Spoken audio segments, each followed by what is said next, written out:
Wahabi ni, kalau you pergi Saudi, orang kata Saudi Wahabi. Orang Saudi pun ketawa kita.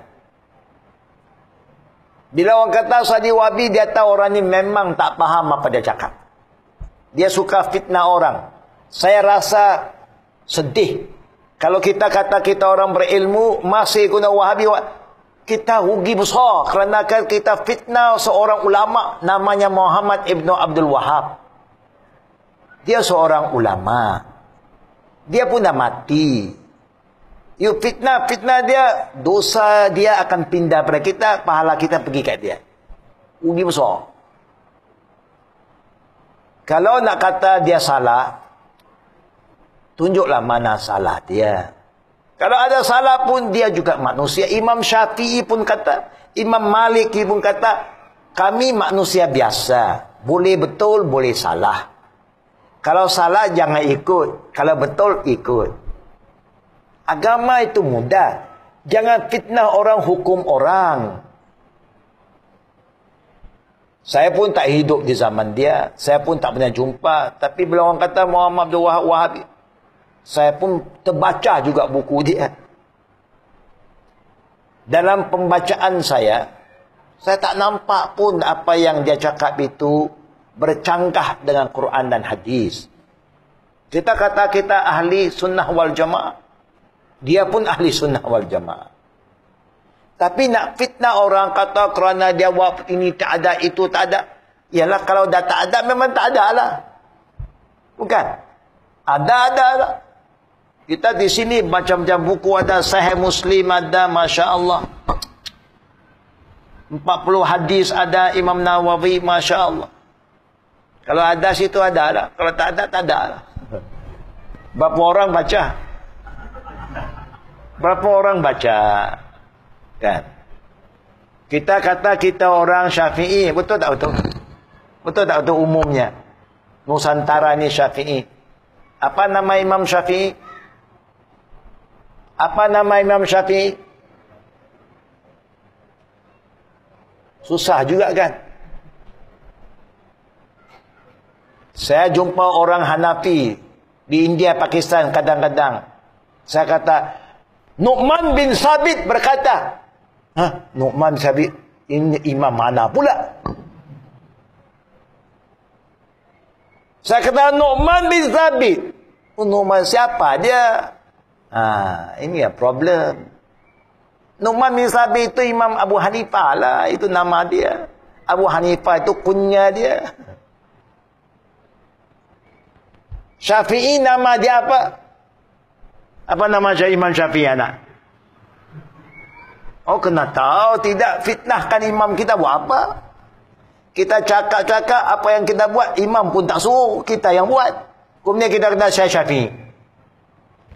Nama Imam Syafi'i Muhammad bin Idris. Saya rasa juga kadang-kadang sedih.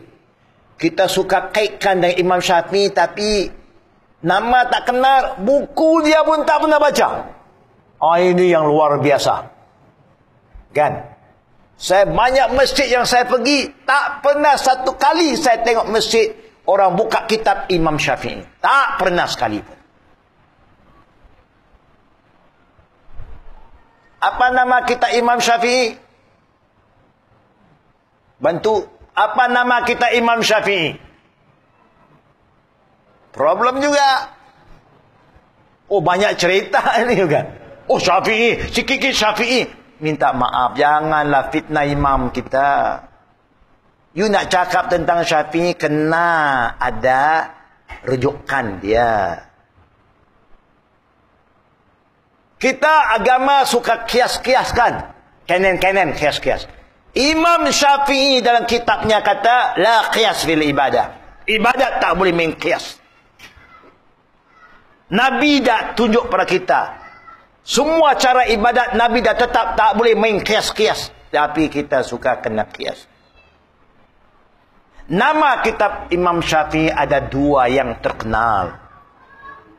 Yang awal dia tulis nama Al-Um. Yang terakhir Ar-Risalah. Kedua-dua pun tak baca. Tapi sikit-sikit Syafi'i. Syekh, bacalah, tolong baca. Maaf, saya nak tambah. Kalau kita mulai baca, rupa-rupanya banyak kita buat bertentangan dengan ajaran dia. Saya kena baca. Kerana dulu kita belajar empat imam pun kita kena baca. Supaya kita faham. Imam Syafi'i kata, Iza sahal hadis fahuwa mazhabi. Mana hadis-hadis Nabi yang you ikut sahih, itulah mazhab aku. Dia bukan buat mazhab baru, tak ada.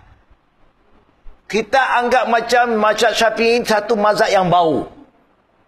Tidak. Jadi istilah yang kita pakai Muhammad Abdul Wahab, Wahabi, satu istilah yang sengaja diguna oleh musuh-musuh Islam dulu. Supaya orang Islam berpecah. Akhirnya kita sambut.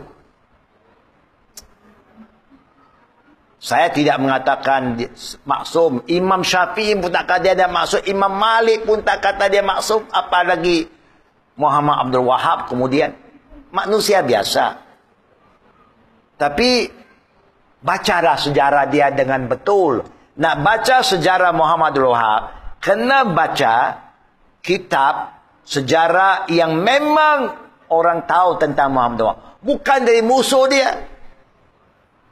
Macam kita nak tahu Imam Syafi'i, kena bacalah kita Imam Syafi'i. Betul tak betul? Baru kita tahu apa yang Imam Syafi'i cakap.